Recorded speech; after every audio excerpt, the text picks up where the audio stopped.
Bueno, el día de hoy estamos con Alejandro Villanueva, director y periodista del diario Desigual. Entonces, Alejandro, quiero darle la bienvenida y que se presente. No, que más, mucho gusto.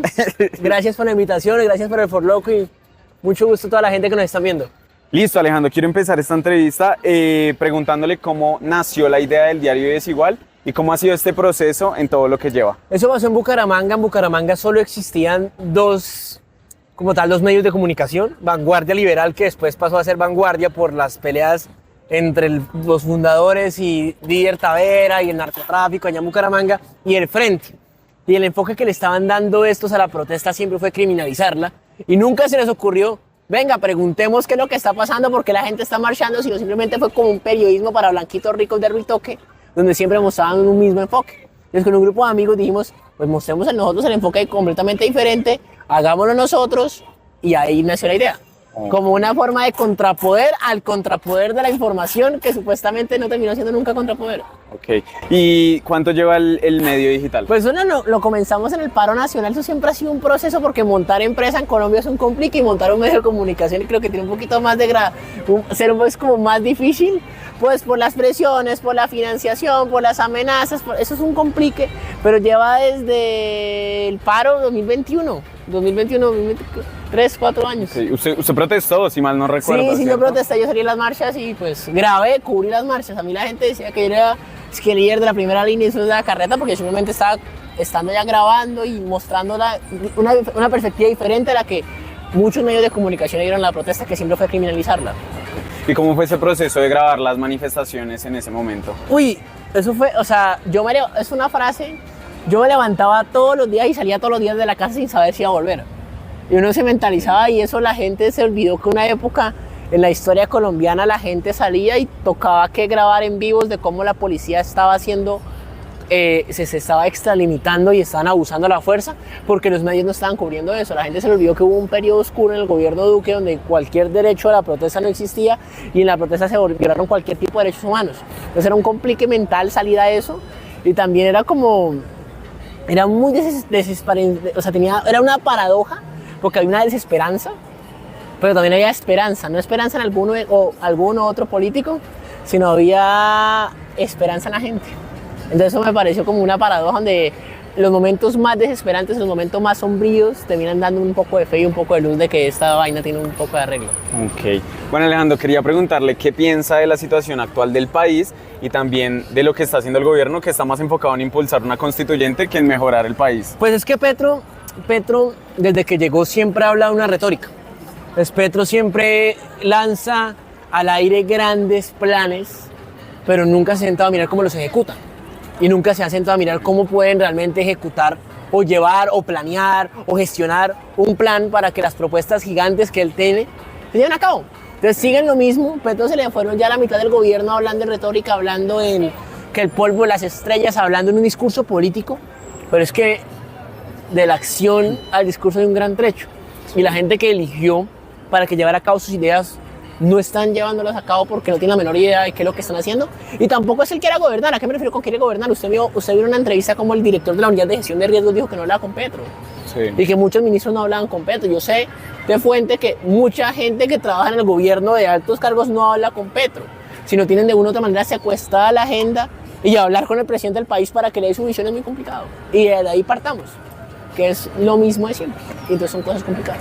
Pero digamos, un ejemplo, Petro en campaña le vendió a la gente que no, que ellos iban a hacer el cambio. Digamos, ahorita lo único que evidenciamos es que sigue la misma corrupción, ¿cierto? Digamos que obviamente los medios de comunicación muestran mucho con las cosas malas de este gobierno, porque no todo es que sea malo, sin embargo... Pero, ¿qué medio? O sea, yo creo que los medios de comunicación no deben mostrar las cosas buenas porque ya es propaganda. Y entonces, o sea, yo creo que, mira una vaina, y se invirtieron los papeles. Los medios alternativos que denunciaron lo que los medios grandes no estaban denunciando en la época de Duque son los que hoy callan lo que los medios grandes están denunciando sobre la época de Petro. Se invirtieron los papeles. Y por parte de los medios se invirtieron. No es que hayan medios buenos o malos. En este momento hay propagandistas y periodistas que antes tenían diferentes agendas. Eso me parece a mí que es claro que hoy los periodistas alternativos son propagandistas y los periodistas corporativos son los que están haciendo periodismo. Y los que están sacando la gran mayoría de escándalos. Si hay líneas éticas o no, eso es completamente diferente. Pero ya ha pasado en la parte de que la misma corrupción sigue siendo lo mismo. O sea, sigue siendo las mismas personas, sigue siendo la misma dinámica, sigue siendo la misma forma de gobernar, pero le cambian el nombre. Entonces sale María Fernanda Carrascar a decir que todo esto se trata de ciencia política, así llaman a la mermelada. Sí. Y eso se trata de acuerdos, de consensos, de negociar, pero antes eso era un delito, y antes eso era delito, me hago referencia que no les gustaba, y que era una forma de moralina decir, hacia allá no vamos, pero se dieron cuenta que una vaina es ser oposición y otra vaina es gobernar, y no llegaron a romper la rueda porque no tenían la suficiente capacidad para romperla, sino ahora ser parte de la mesa que trata de la misma corrupción de siempre. Okay. Bueno, ¿y qué piensa, ya que usted toca el tema de la mermelada y todo eso que pasa en el Congreso, qué piensa, digamos, de las reformas sociales que impulsa el gobierno? ¿Cree que hay alguna buena o todas son malas, como lo pintan?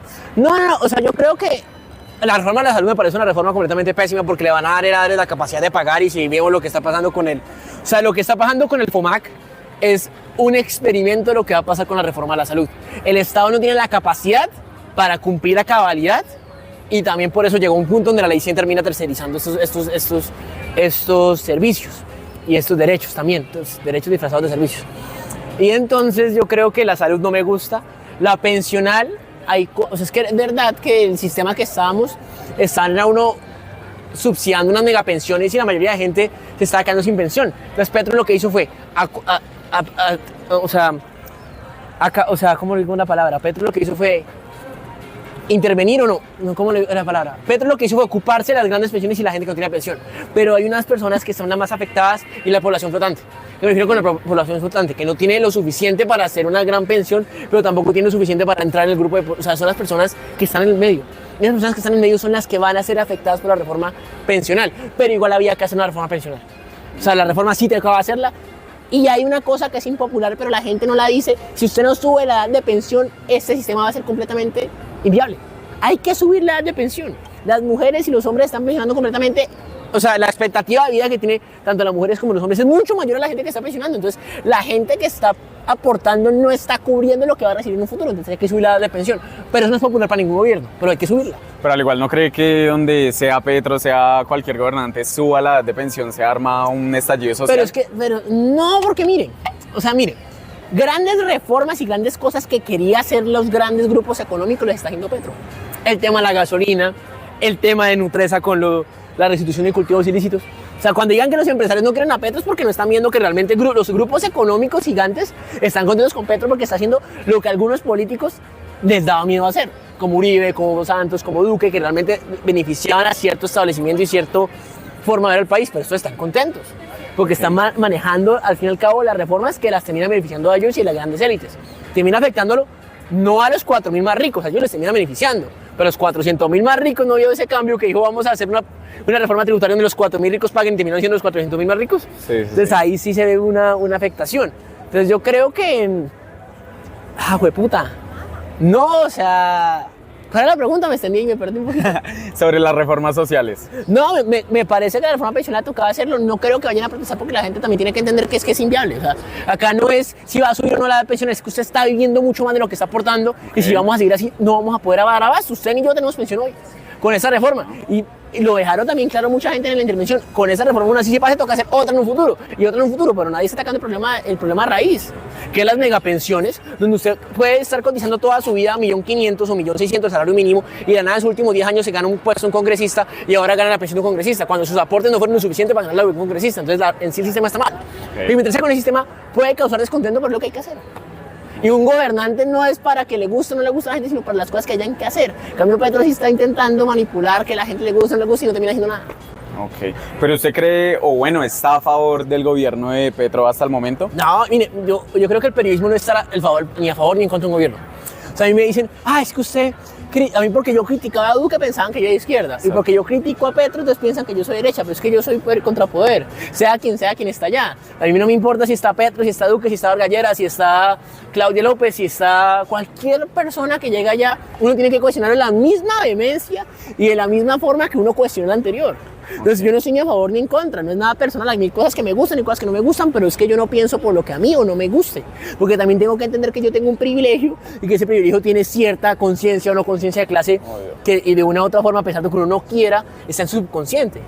Entonces yo no voy a, bajo ese sesgo, decir me gusta o no me gusta. Yo digo, pues es contrapoder, hay que cuestionarlo con la misma vehemencia que se le cuestiona a todo el mundo. Pero digamos que usted debió tomar una decisión en el 2022 en las elecciones. Usted, digamos, estaba Sí, o entre sí. Rodolfo o entre Petro. Mucha gente escogió a Rodolfo, que era el continuismo, digámoslo así. No, Que era lo tampoco. tradicional, creería yo.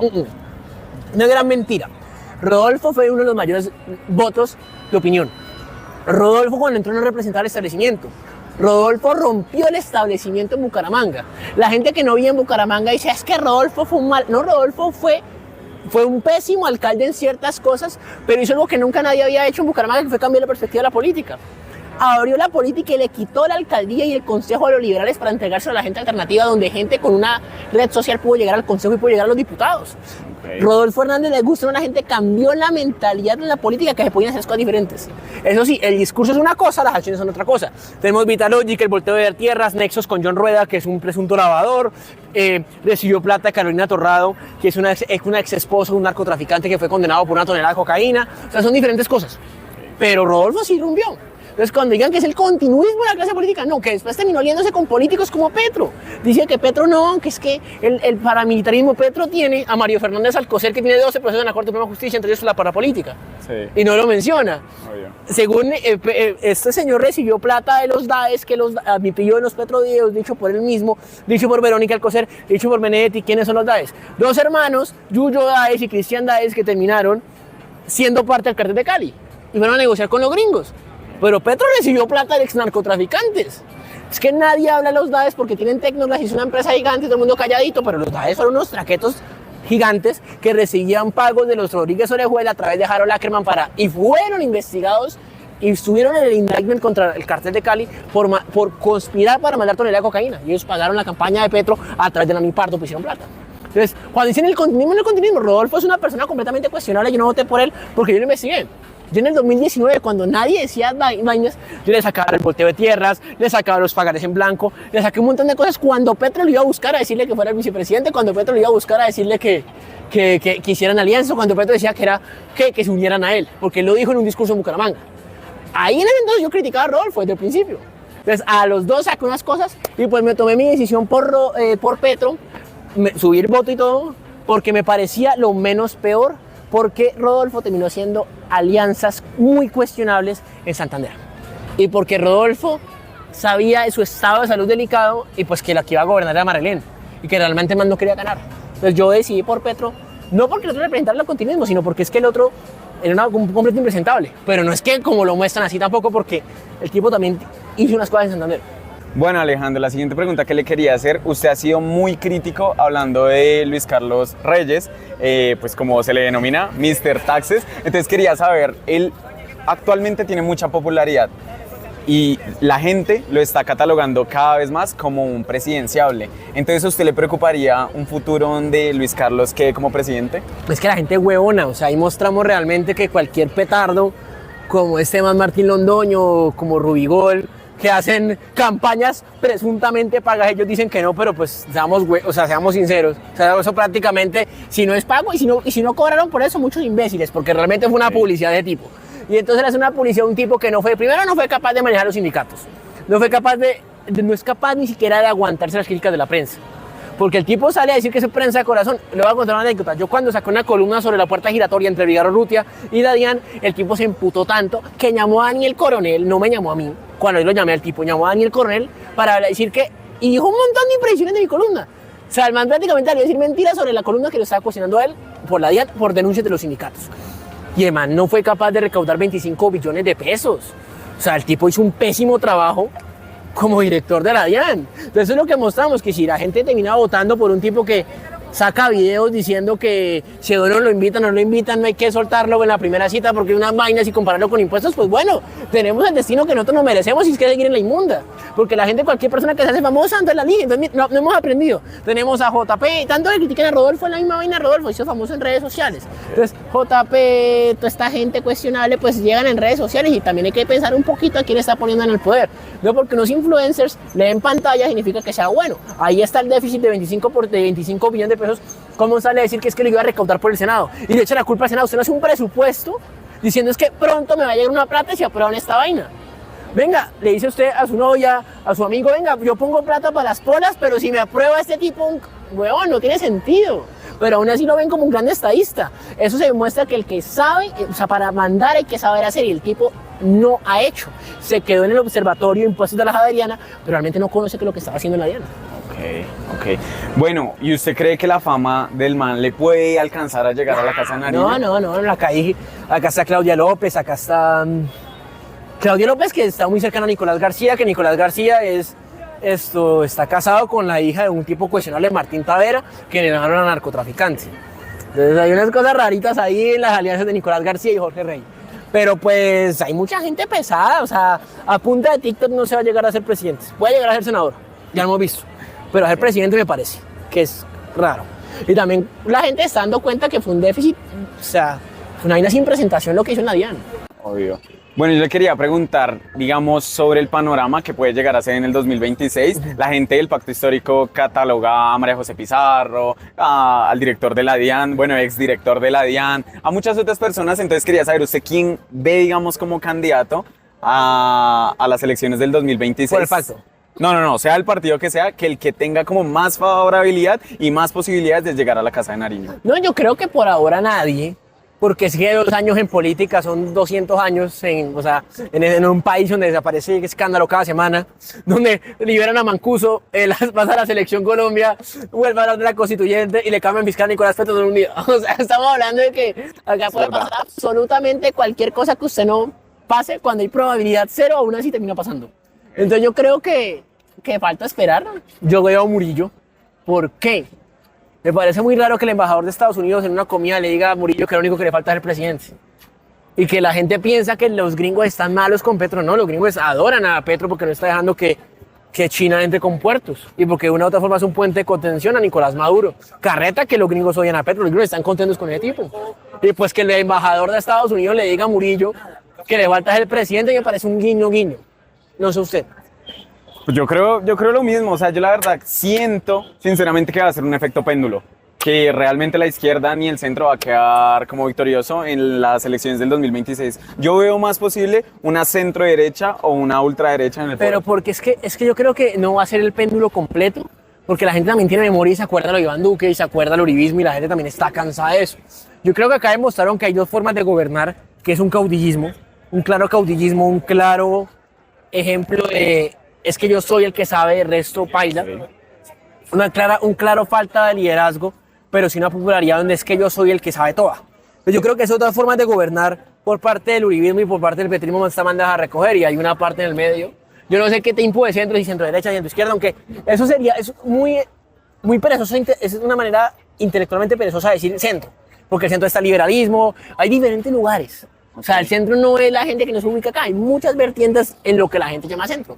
Hay gente que es liberal, hay gente que es mucho más conservadora, hay muchas cosas. El centro no se puede catalogar. Ejemplo, miren lo que pasó entre Robledo, Gaviria y Fajardo y Juan Manuel. Ninguno creía en lo mismo, pero le catalogaron centro porque los obligaron a estar juntos. Pero ellos pensaban diferentes cosas.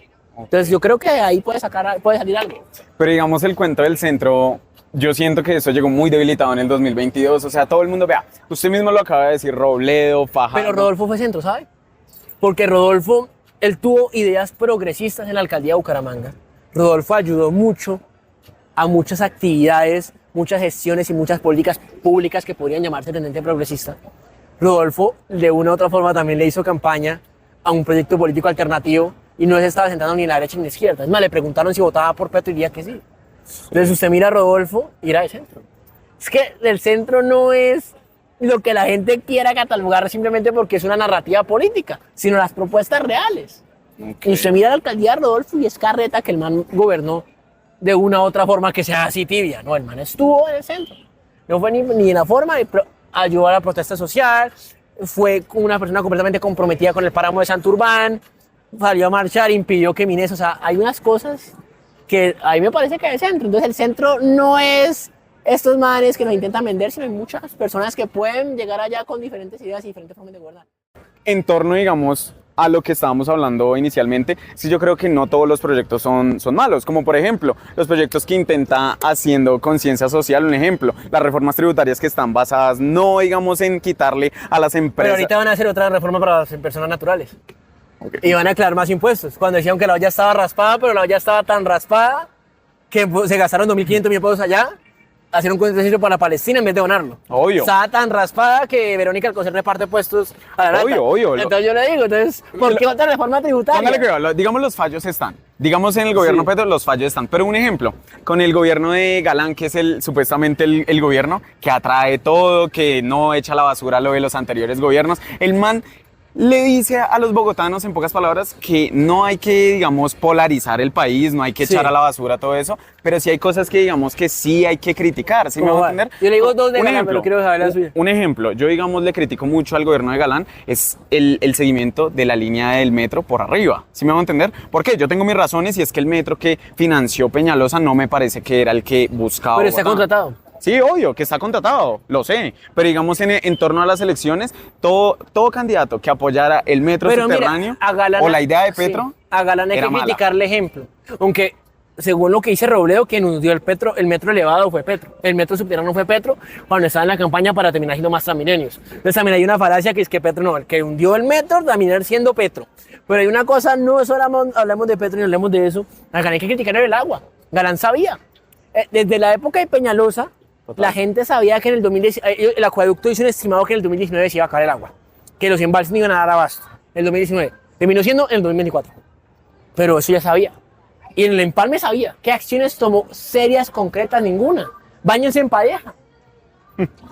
es eso. Está en mi playlist para bañarnos. Huevón, marica, usted sabía del 2019, cuando usted también fue concejal, porque se fue presidente del Consejo de Bogotá, no hizo absolutamente nada, tenía el conocimiento de lanzarse 3 veces a la alcaldía de Bogotá y no sabía que el acueducto tenía predicciones para este momento quedarnos sin agua. Y no hizo ninguna forma, ninguna viabilidad, lo mismo que lo de los cerros, eso ya estaba predecible y no hizo nada.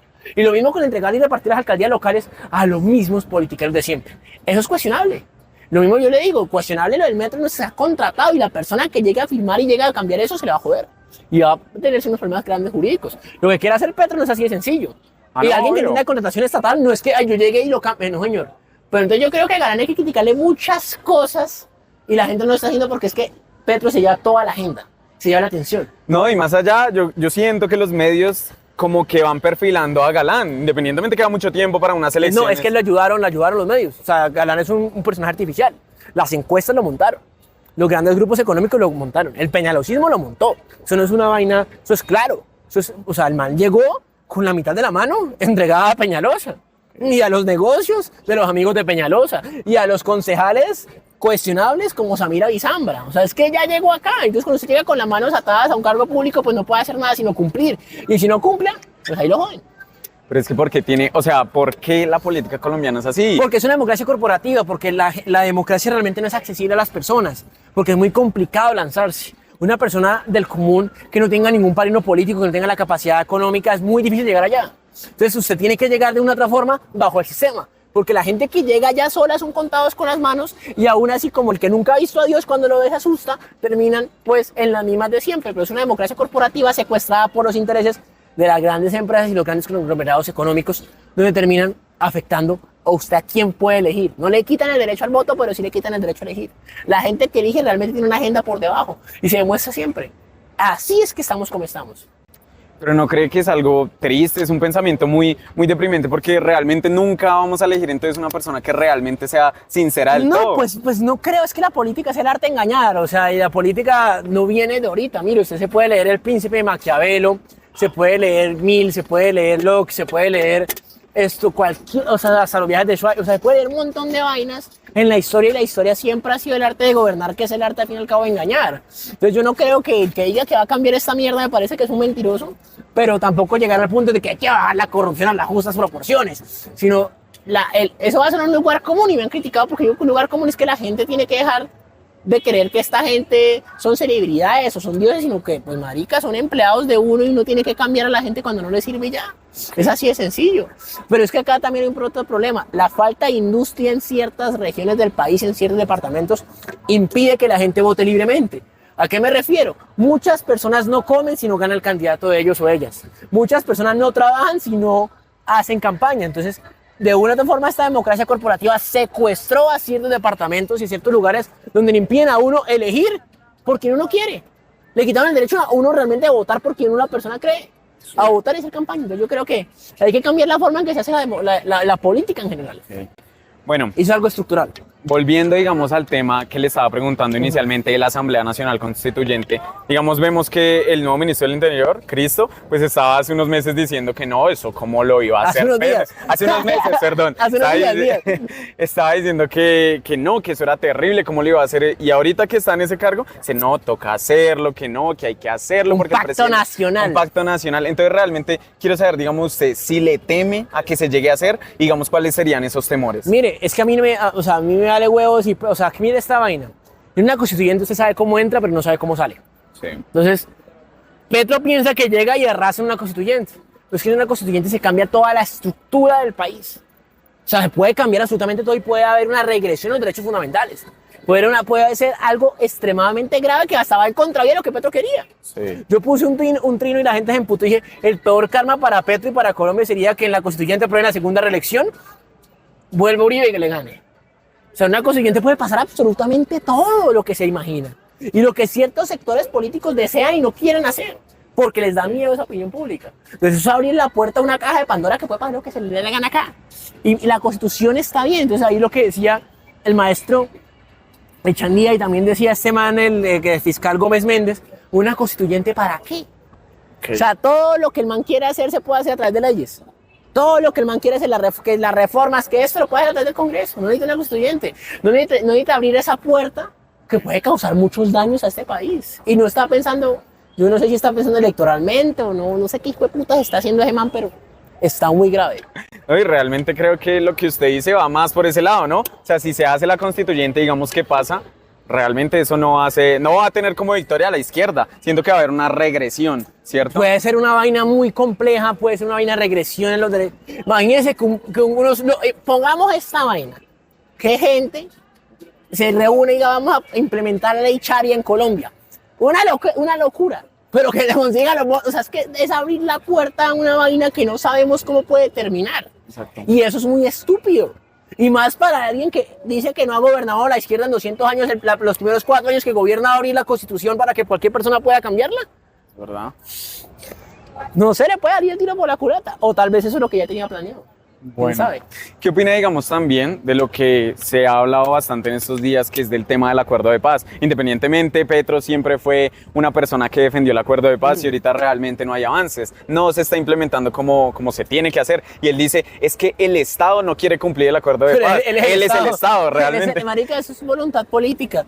Y más que voluntad política, o sea, ejemplo, dice, es que nos engañaron en la unidad de gestión de riesgos. Él nombró a Olmedo López y también nombró a Sneider Pinilla. ¿Quién es Sneider Pinilla? Un man de Clan Aguilar.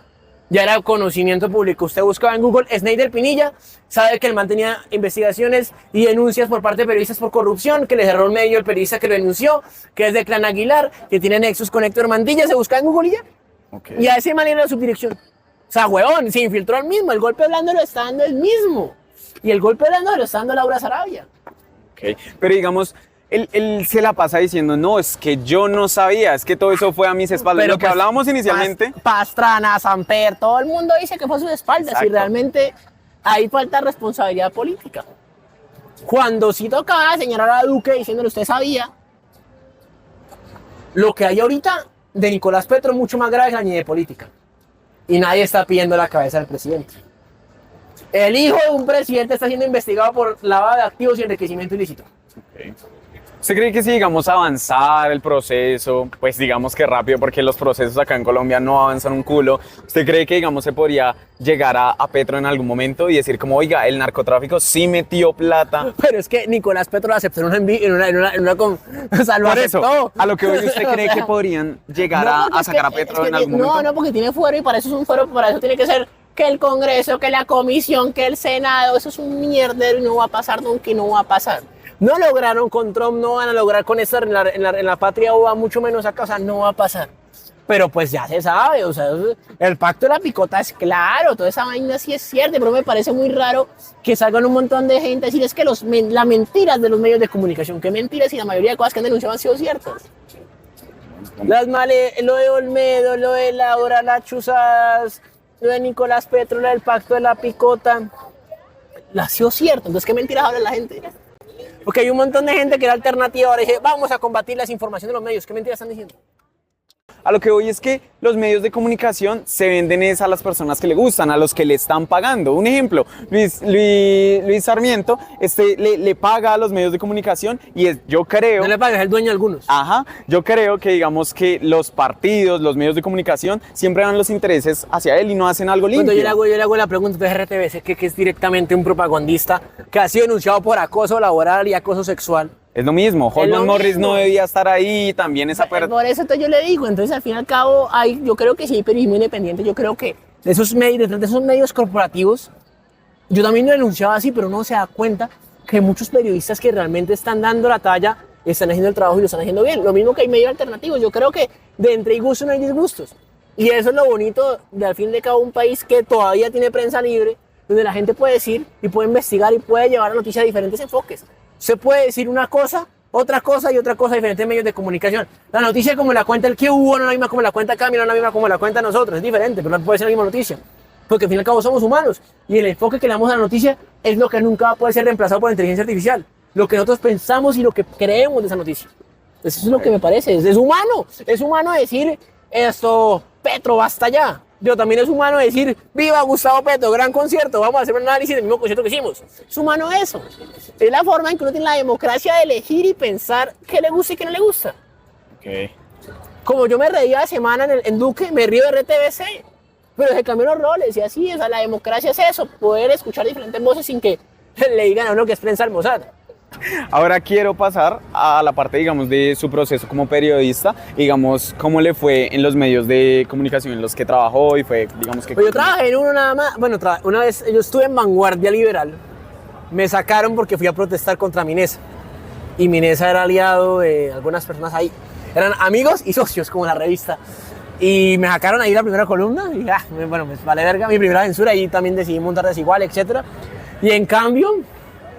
Una decepción porque o sea, imagínese que usted escuchó, fue puta, ¿se vio Los Increíbles? Sí, obvio. Marica, se literalmente fue, o sea, yo tenía a Daniel Coronel acá, weón, y cuando me di cuenta realmente cómo era y cómo operaba y cómo funcionaba, pues se me cayó. ¿Pero cómo es? ¿O cómo así? Marica, el man es un arrogante que solo tiene una visión y que, ejemplo, al man le pareció demasiado grave que, no va a hablar de mí, pero bueno, además no le parece grave que Joey Ackerman trabajara para una empresa que encubrió lo de Chiquita Brands. Okay. Y el man salió con un chorro de decir, es que yo soy el director para Latinoamérica, pero no conozco un informe sobre Latinoamérica. Y ya, ahí quedó, columnista de Cambio.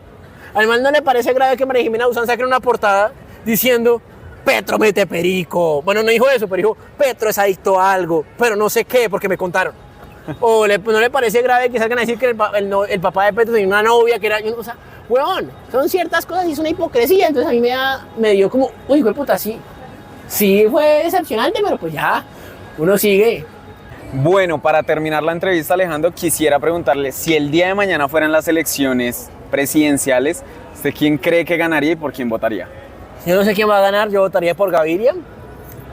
Si no se lanza Gaviria, votaría por Oviedo, si se lanza. Si no se lanza Oviedo no sé, huevón, por esos dos, pero no creo que, o sea, no sé, es que está muy incierto. Tanto la derecha no tiene candidatos, el bobo de Miguel Uribe no ha hecho un culo, se la pasa mostrándose como un gran opositor, pero realmente le falta pelo para el moño. No, yo creo que por esa gente votaría. Ya voté por la izquierda, vamos a mirar qué hace esta gente. Vamos a ver, pero pues lo mismo que yo digo, no queda ningún político, o sea, al final cada uno está eligiendo para quién es como una hoja de vida, la hoja de vida, usted viene a decir, contrato no. Si le va mal, pues lo cambie. No le metan mística, no le metan magia a la política es prácticamente un tipo que quiere trabajar para usted y usted dice, sí, no, listo, no me sirve, chao. Ya, eso es. No es más, no es mística, no es nada, es... Aunque Donald Trump decía que es la televisión para los feos, pero no, es eso, es algo para trabajar y ya, es un trabajo. Yo lo veo como un servicio social, hay gente que lo ve como un trabajo y ya, no más. Listo, Alejandro, gracias por pasar acá, ¿listo?